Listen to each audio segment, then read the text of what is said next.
This is the solution to the exercise in Lesson 7. The instructions are to create a new project and to add 5 text boxes with the labels and to basically allow the user to input a string, an integer, a date or time, a boolean, and a double, and then convert those and put them into the appropriate variables of the same data type.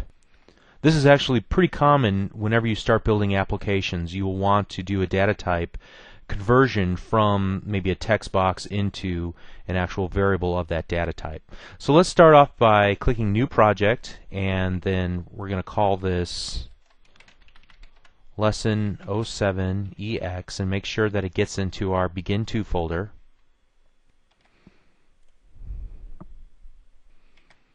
And let's go ahead and add our labels and text boxes.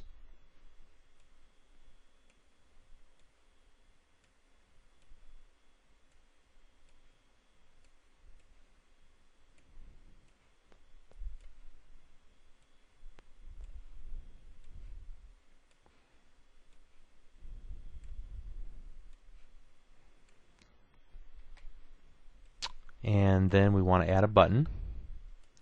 We want to change the labels for each of these. So here we'll go string. Let's go integer. Let's go date time. Let's go bool. And then double. And then let's clear out the text for each of the text boxes. I'm going to go ahead and leave the name text box 1, text box 2, etc. Whoops, I double clicked there.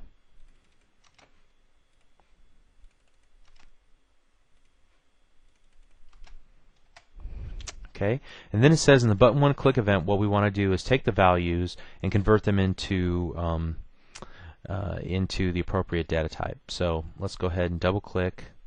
We can get rid of this that I accidentally put in there. So at this point you can use some discretion on what you want to call each of the variables that we're going to create. So let's start out with string value 1, int value 2, system.datetime value 3, bool value 4, and then finally double value 5.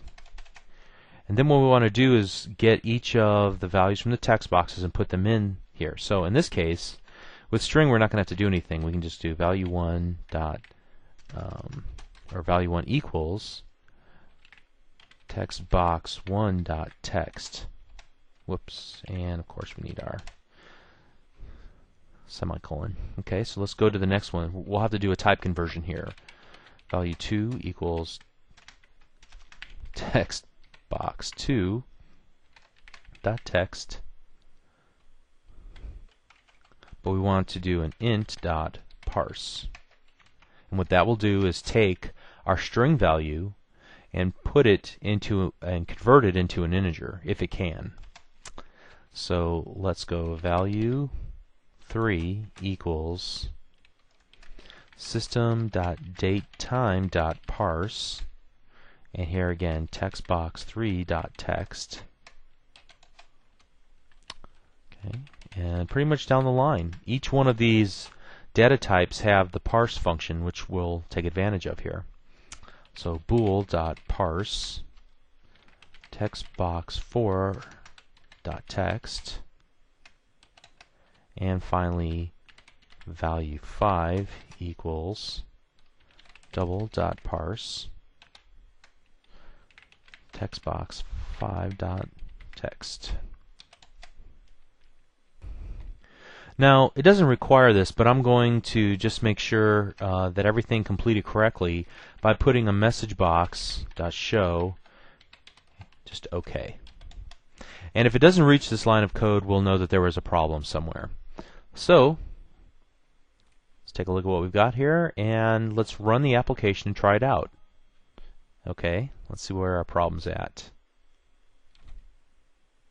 Oh, because I had that earlier problem with accidentally double-clicking, I need to remove this line of code because it automatically created an event stub like you learned about in lesson, I believe it was 5.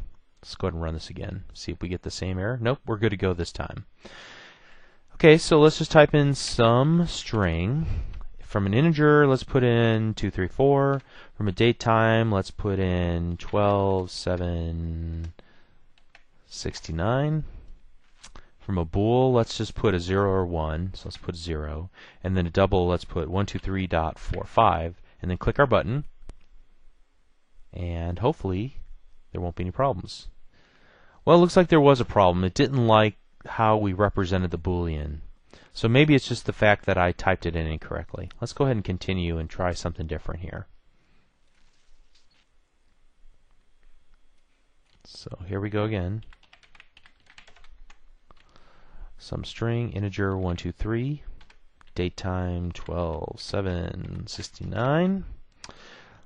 Bool, let's put false and see if it accepts that instead. And then from a double, we'll go 123.45, and let's see if it works this time. Okay, it works. So it didn't like the 0 and 1 convention. It wanted true or false.